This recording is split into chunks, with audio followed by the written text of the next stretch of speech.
कांग्रेस के नेता पवन खेरा अब चौतरफा घिर गए हैं। पवन खेरा को जिस बात का डर था वही हो गया है।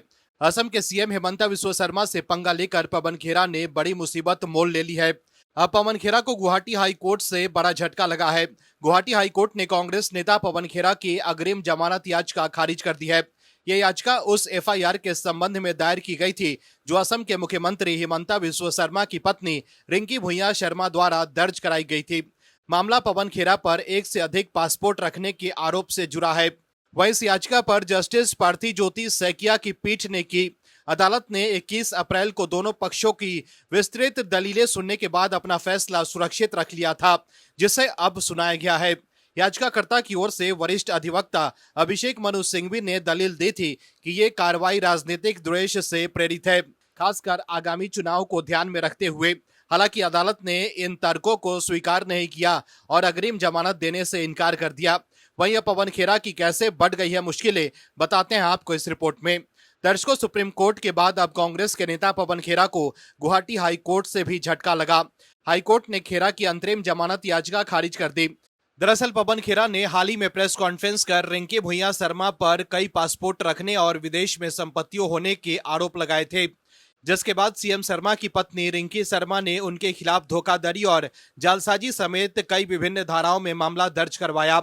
वहीं इस मामले की सुनवाई के दौरान पवन खेरा की ओर से वरिष्ठ वकील अभिषेक मनु सिंघवी ने दलील दी कि ये ज्यादा से ज्यादा मानहानि का मामला है और उनके मुवक्किल के फरार होने की कोई आशंका नहीं है, इसलिए गिरफ्तारी से राहत दी जानी चाहिए।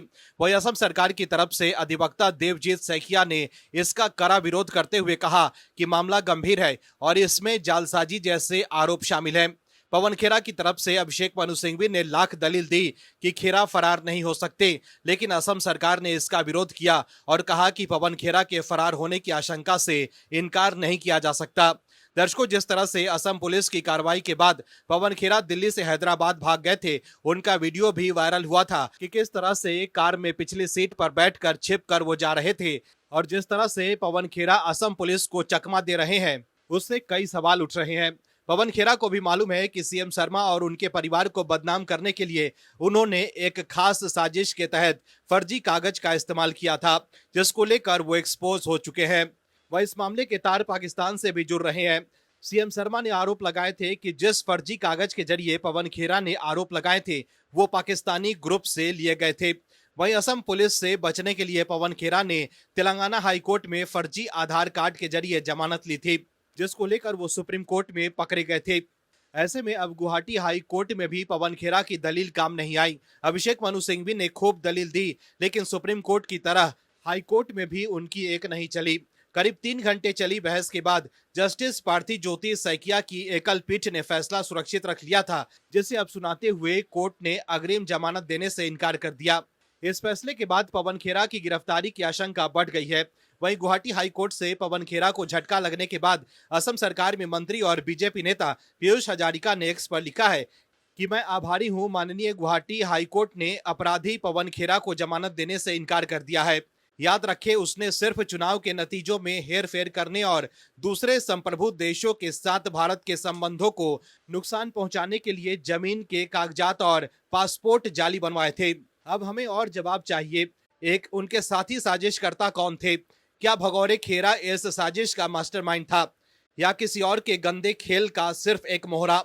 2, इस नापाक काम के लिए पैसे किसने दिए और उन्होंने इसके अलावा और कौन कौन से दस्तावेज जाली बनवाए?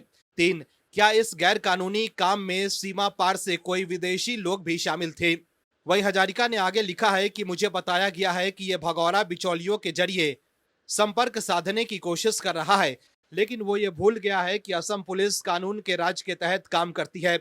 उसे और उनके साथी साजिशकर्ता को कानून के कड़े शिकंजे का सामना करना पड़ेगा। दर्शकों, पीयूष हजारिका दावा कर रहे हैं कि पवन खेरा बचने के लिए बिचौलियों के जरिए संपर्क साधने की कोशिश कर रहे हैं, लेकिन असम पुलिस ने साफ कर दिया है कि अब खेरा के लिए गिरफ्तारी से बचना मुश्किल है। गुवाहाटी हाई कोर्ट द्वारा अग्रिम जमानत याचिका खारिज होने के बाद पवन खेरा पर गिरफ्तारी की तलवार लटक गई है। ऐसे में अब पवन खेरा के पास एक बार फिर सर्वोच्च न्यायालय में तत्काल विशेष अनुमति याचिका दायर करने का कानूनी विकल्प है। हालांकि सुप्रीम कोर्ट से पहले ही उन्हें झटका लग चुका है और फर्जी आधार कार्ड के जरिए बेल लेने के मामले में सुप्रीम कोर्ट से कड़ी फटकार भी लग चुकी है। इसके अलावा पवन खेरा असम की निचली अदालत में सरेंडर कर नियमित जमानत की मांग कर सकते हैं, क्योंकि हाईकोर्ट से राहत न मिलने के बाद गिरफ्तारी की प्रबल संभावना है। ऐसे में ये कहना गलत नहीं होगा कि पवन खेरा की मुश्किलें अब बढ़ गई है। Bureau report, OMH news. आप दर्शकों से विनम्र निवेदन है कि चैनल को सब्सक्राइब जरूर करें।